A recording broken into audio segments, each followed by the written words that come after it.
Hey, welcome. I want to call the special council meeting for September 25th to order. I see that all members of council are here.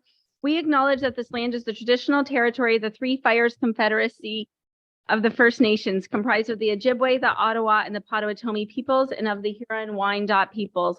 We value the significant historical and contemporary contributions of local and regional First Nations and of all the original peoples of Turtle Island who have been living and working on the land from time immemorial.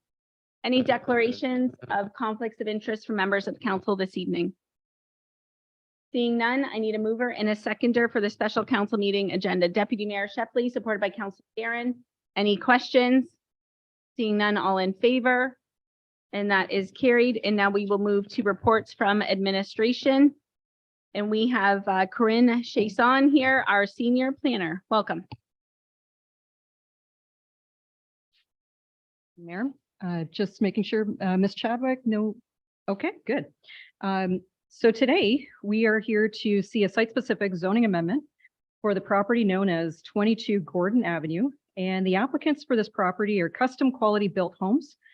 And in the next slide, we're just going to have a little reminder to council that at this statutory public meeting, council hears representations from the public regarding the merits and concerns relating to the application for site-specific zoning amendment. So just a reminder, we do not make any decisions tonight. This is simply to hear the merits of the application. Next slide, please. So next slide. Perfect. So just to note here, as to the location of the property, it's located in Essex Center. You can see this shown in the red star on the map on the left-hand side. And the property is 6,565 square feet in size, and it's commercial lands within the downtown core of Essex Center. And this is located just east of Main Street, Talbot. The property is designated as central commercial, and the existing zoning for the property is commercial district C2.2, which is used for general commercial uses. Next slide, please. So on this key map, you'll see 22 Gordon located in the gray. And a couple things about this property. It's an interior lot, and it's flanked at the rear with the town-owned alley at the back. You can see that. And then therefore, this property can be accessed from the front and from the rear. Typically, this is just a rectangular lot with the dimensions of 65 feet by 101 feet in depth. And this property is located within the historic district of the downtown. It's directly opposite from the post office and also right adjacent to the Carnegie Library, which houses the Essex and Community Historical Research Society. Currently, the lot is vacant as the previous older dwelling was actually in disrepair and was removed. Next slide, please. So here we've loaded up the aerial photography so you can get a real bird's eye view of the property. And what you'll see here is a couple of things I want to point out. So the first thing, obviously, you can see the adjacent properties now. You can see on the one side, the west side is the Carnegie Library, and the opposite side, I believe, is still HairSense. It's a combination business as well as a residential use. And the subject site is also located just behind the Southland Plaza and is also behind the Main Street. So a couple things. When you see and look at the alley that goes around the rear of the property, you'll notice that there is actually several parking spaces all along that alley. And a couple things to note on that. Right behind the Carnegie Library, you'll see that they have parking. And then the other streets on Main Street, they have parking behind their areas, all directly accessing from the alley. And then there's also a couple more spots behind the Southland. A couple other spots to point out is behind the Southland Plaza at the, what would be the right top corner. You'll notice that there is lots of parking being utilized along Gordon Street on that side as well. Next slide, please. So in this key map, just showing you again where the property is located with the red star, you'll notice a couple things on this diagram here, though, is the hatched area or the dotted black line. That is actually the parking exemption area. So if you're located as a commercial property in that area, one of the things that you get exempted from is parking requirements in that area for certain specific items. But residential use in that area, you still have to satisfy parking requirements. A couple things also to show you is the yellow area shows the surrounding residential areas, and the gray area there is our town hall and the Essex United Church. Next slide, please. So let's visit the property. So what we're looking at here, top left corner, you can see it is now a vacant lot. You can see that there is quite a lot of depth to the property, and the house has been removed, and at the bottom corner, you'll see a view from the rear of the property. So what does the alley look like? It's showing here in that bottom left-hand corner. You can see that there would be access from the back. The middle property or middle picture there shows the on-street parking along Gordon. And then that last picture on the above the Essex logo, that one shows where the some of the parking spaces area behind the Southland Plaza. Next slide, please. And just a couple more pictures here. East neighbor at the top, that's where HairSense is. You can see the Carnegie Library is the west neighbor. You can see the rear of the Carnegie Library, just for some perspective there. Again, the rear alley at the bottom, quite wide there, allowing for more parking. And then Gordon Avenue, looking east, where you can actually see, okay, where is the curbing? Where does it end? Where does the gravel shoulders begin? So that's a bit of a picture showing that. And then lastly, Fox Street, being under the Essex Streetscaping right now, that is going to be opened up with nice curbs and marked parking. One thing to note is the parking that is on street. They do have a specific requirement that states that there is 2-hour parking between 7 a.m. and 6 p.m. Just to note. Next slide, please.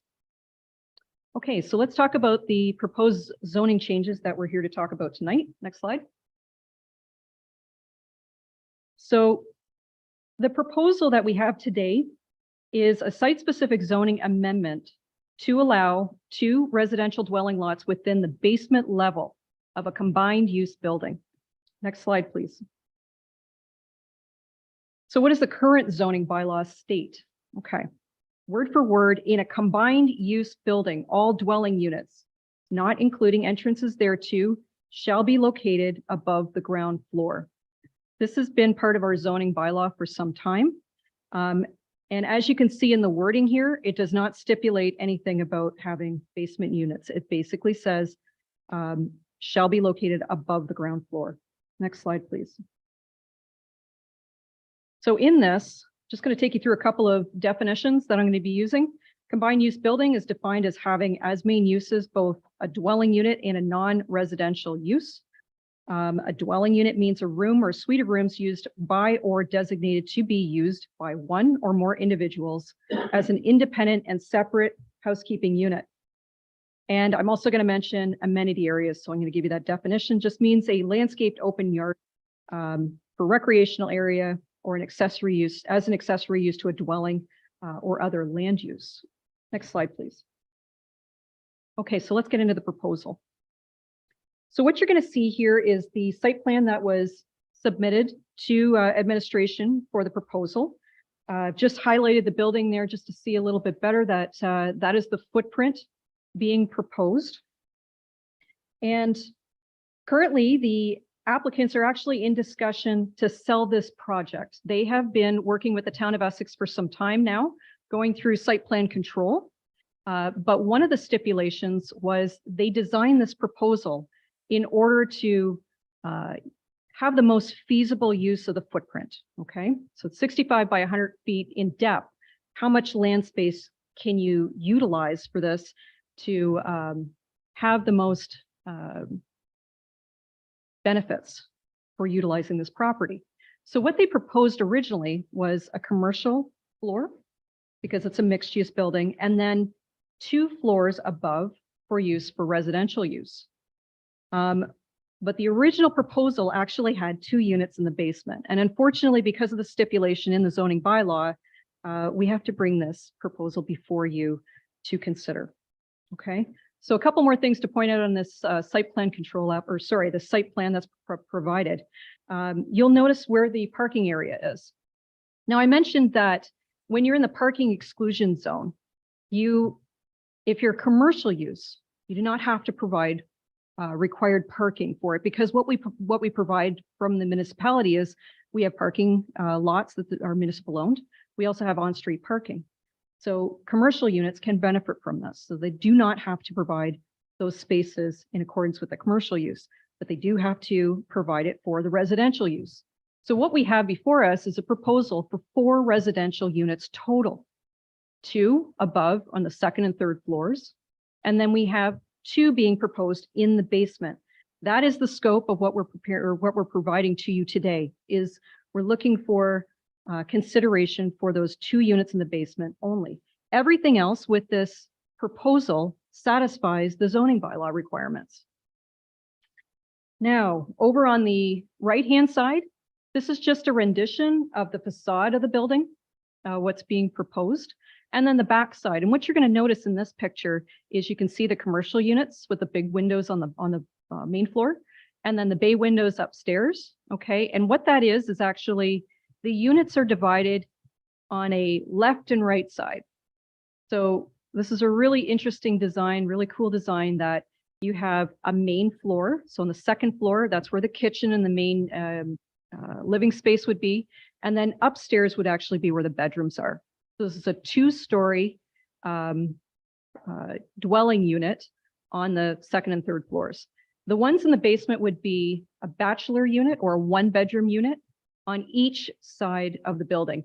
The back side of the building, you can see the stairs going up. So that means that there is egress separately for all dwelling units. Okay. And then the rear doors you can see also. Next slide, please. Just to give you an idea of the layout and the foundation plan. So you can see the below grade entrances, and then going into their separate bedrooms and maintenance rooms and everything like that included. Okay, next slide, please. And just those cross sections with regards to the left-hand side is the commercial layout. And then the right-hand side is the 2nd floor of the dwelling units. Okay, next slide, please. So let's talk about the policy considerations when administration is reviewing these applications. What we look for is the provincial policy statement, whether it's consistent with the PPS, whether it's consistent with the county official plan and the Town of Essex official plan. So let's start off with the provincial policy statement. These are the policies here listed that this proposal satisfies. So a quick run through, and you will see some repetitive nature, because obviously when we draft up our official plan, we make sure that it is consistent with the provincial policy. So you're going to see some repetition here. It promotes increased intensification, which optimizes resources, infrastructure, and public amenities. It supports a range of housing options, including affordable units and mixed-use buildings within the downtown core areas. It supports improving attainable housing for all demographics and in reducing land use barriers for full participation in the community. It promotes opportunities to redevelop and revitalize cultural and historic districts where appropriate. It encourages compact mixed-use development compatible with employment uses, promotes livable and resilient communities, linked to transit and active transportation opportunities, and it supports full intensification on municipal services, potable water, and storm sewers. This is in the downtown core of Essex Center. We do have capacity for the proposed development, and this is also located within the downtown core, so people can access. They don't have to have a car to live here. They can use active transportation. They can use all of municipal amenity space. This is just a quick walk down to the Heritage Building, the trail systems, and so on, and the downtown core businesses. I didn't put a slide up, but I will just note that it is also compliant with the County of Essex official plan policies, primarily the ones talking about primary settlement areas. Again, encourages compact development, residential intensification, mixed uses, pedestrian oriented, within a broad range of housing types, services, and shared amenity areas. So I'm condensing a bit. I hope that that's okay to do that. And lastly, another primary settlement area policy states that, again, it should be on full servicing capacity for the municipality. provide stormwater management services, and that this proposal does speak to a range in different densities, okay? It can also be looked at as attainable housing.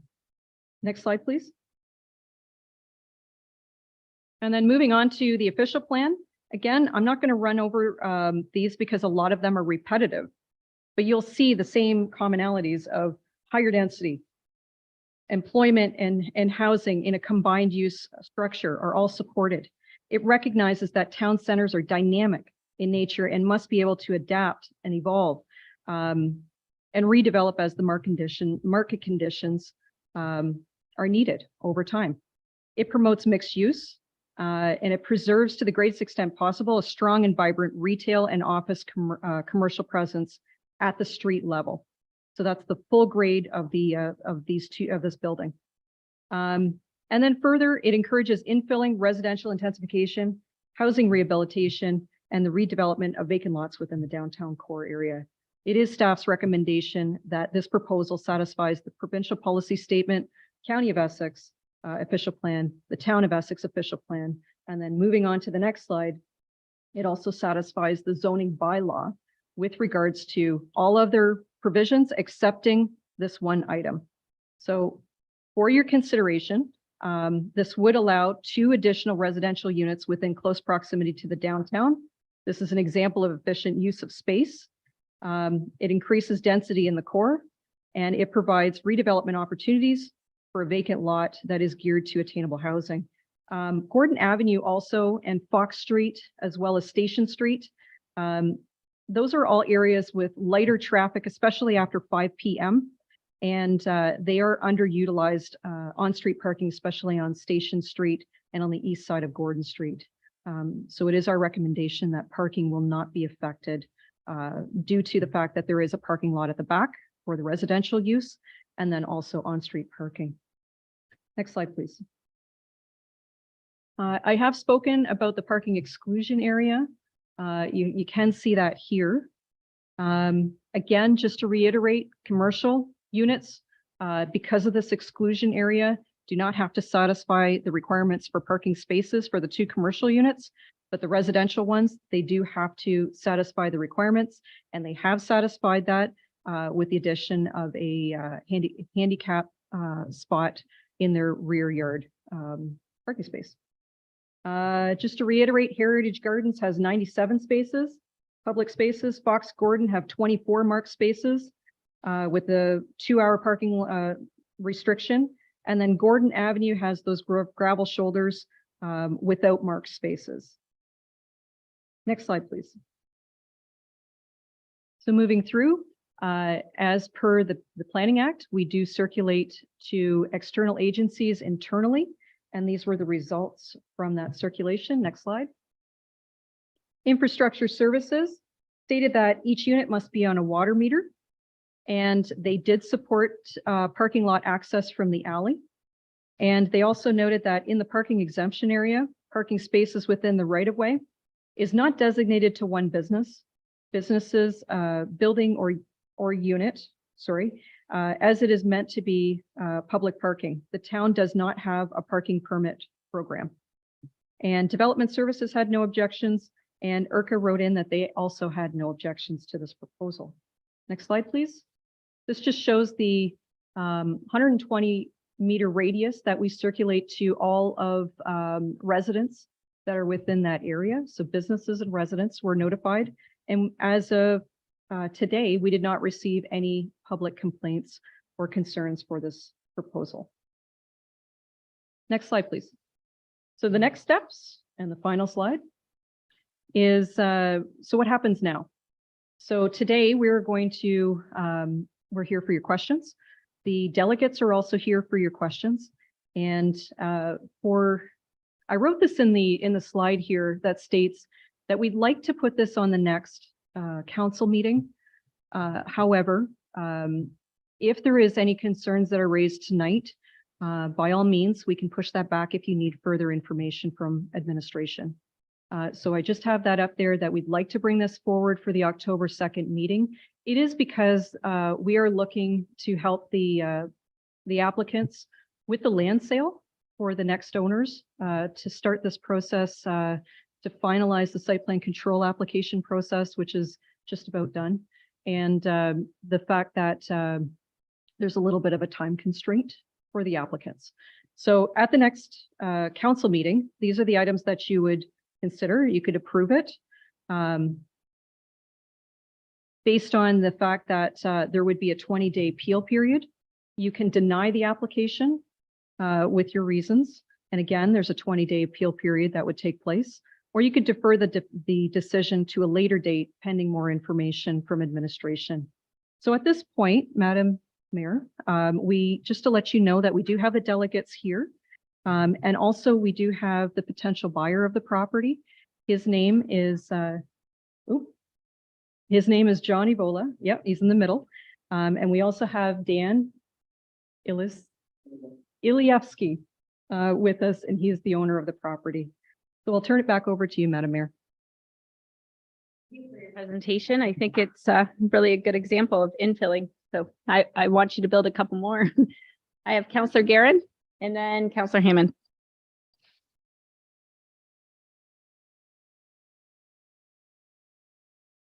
Thanks to the mayor. Okay, so just want to confirm. So commercial space on the main floor. Above is two side-by-side, two-story residential, which is permitted right now. The relief we're looking for is for 2 residential basement.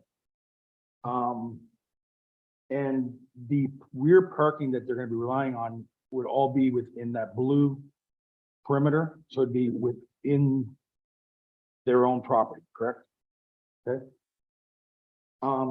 That rear parking back there, you mentioned it was a public parking lot. But most of those businesses are relying on that parking in there. And I mean, a lot of the businesses also on the backs of them are saying that the parking is only for their customers or their staff. Is that the case, or is that just a free for all back there?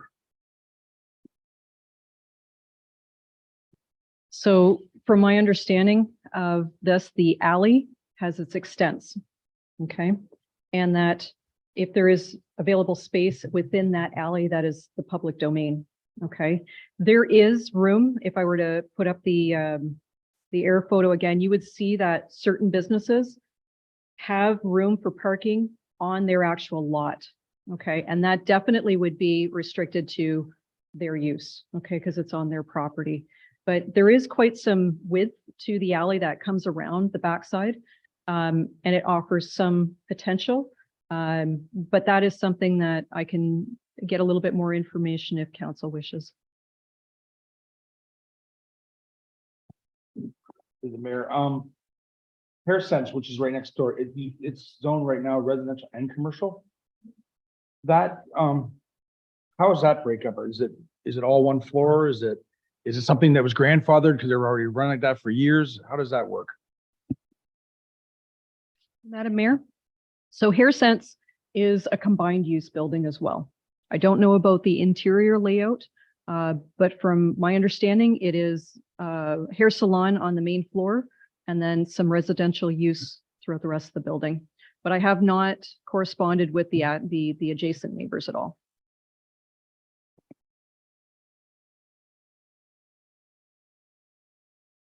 Mayor, yeah, question for I guess two questions, one for administration, one for the developer. What is our fire escape policy for rental units, and to the developer, where would the fire escapes be in these units? Chadwick? Thanks, Mayor Bondi. I believe that would be determined during building permit stage and is a part of the Ontario Building Code requirements during building permit stage. However, if appropriate, Mayor Bondi, the developer, certainly can speak to that. Okay, you'd have to go back to the delegate stand up and turn on the mic, please. Thank you.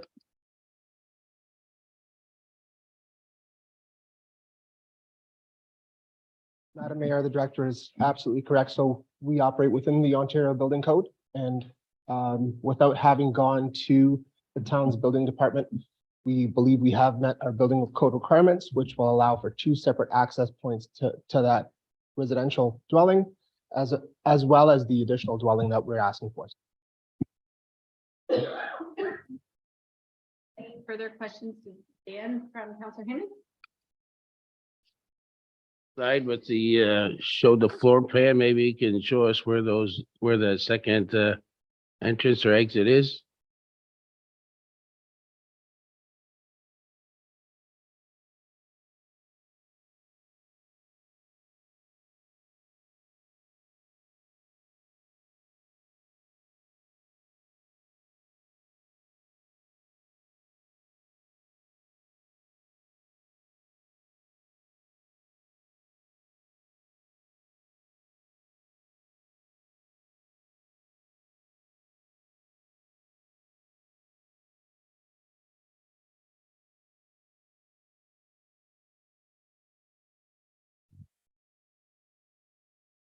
Madam Mayor, if you take a look at the structure itself, you'll notice off the left and to the right side, you have great entrances. As well as moving a little bit farther, there's an area there that there are window wells. There are egress windows. So that way, within the bedroom unit, if there was a necessity, you could definitely access for a fire route that way. Thank you, Dan. Further, Councillor Hammond? So I'm assuming then the other entrance for the basement unit would be the window in the bedroom in the basement? Yeah, so the main entrance, yes, off of the great entrance that we see off to the left and to the right side. An egress point would be through the window well itself, as well as through that entrance as well. Okay, Deputy Mayor Shepley. Thank you, Madam Mayor. So a couple questions, I'm sure it'd be covered as well under the building code. I'm just wondering in a development like this, when there's a basement unit, is there a need for like a water sprinkler fire suppression system, or is it just would that be something that wouldn't be required? I'm just curious. Thanks, Mayor Bondi and Deputy Mayor. Although I'm no expert at the Ontario Building Code, it's imperative to know that a building permit would not be issued if the application does not meet the bare minimum. I suspect, and I wish I knew the answer, I suspect that a window would be required, however, not a fire suppression system in the form of a sprinkler. I believe that is a commercial requirement, depending also on the square footage and the number of people within a building. So again, the permit wouldn't be issued if it didn't meet, the application didn't meet building code. For you, Madam Mayor, my follow-up would be we just changed the zoning permit, I believe, on Fox Street to allow them to have residential units on the main floor commercial space because they couldn't find a commercial tenant to be in there. So we're only a block further away from Main Street, and then we're going to have another combined use. I'm just worried. My worry is we put a basement units in, which, you know, that's great. We need more apartments in town and that, and then that commercial level on the middle floor then becomes, they can't rent it out. So then we have a delegation back before us saying, hey, let us now put more rental units in on this floor. And now we have a triplex. And I'm just, that would be my one concern with this is at this time. I mean, I think if we could, I don't have a problem with what you're doing. That would be my concern because we did run into this on Fox Street and that's where I'm at. Thanks. Bondi and Deputy Mayor Shepley. So similar to the prior application that was before council, any proposal to convert main floor commercial to residential would require a public process, a rezoning application, and would come before council. As our manager of economic development has helped to educate folks, some vacancy within the downtowns is healthy. It is ironic, although this being a new build and being quite close to the main street in Essex Center, we could potentially see some interest in the units, and potentially even the developer may have certain tenants that may have interest that I can't speak to, but perhaps the developer could speak to. Deputy Mayor Shepley, I'm not so concerned. I don't have that same concern because it's not my money. It's not my risk. So the risk is on you. And I think that the more people we have in our downtown core, the better our commercial will be. I think they'll both strengthen each other. And I think there's nothing there right now. So I think it's going to be a really good addition to our downtown. Councilor McGuire, please. Thank you through the chair. I just wanted to say that I really like this design. I think the two-story unit is a unique unit, something that Essex doesn't have at the moment. So I think that is going to be favorable. I also see the need for the basement units, and I think that there is a market for those as well. I love that the main space is commercial. I don't think that the new owner will have any problem filling the space. Especially as Essex is growing. There is a need for more commercial units, and the more the better for all of our businesses.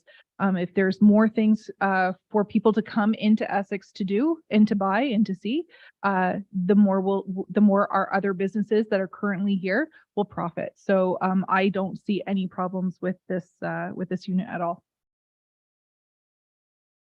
Comments or questions from members of council tonight? Seeing none, I'll look for a mover and a seconder that the presentation from Corinne Chason, Manager of Planning, regarding the site-specific zoning amendment for 22 Gordon Avenue be received tonight. Deputy Mayor Shepley and Councillor Mady, Director Chadwick.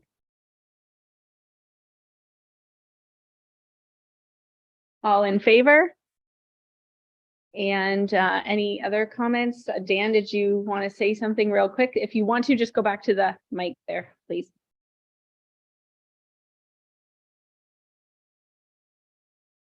Further to add, say thank you for your time. Okay, thank you. With that, I will seek a motion to adjourn from members of council. Deputy Mayor Shepley, Councilor McGuire Blaze, all in favor, and that's carried. Have a great evening, everybody.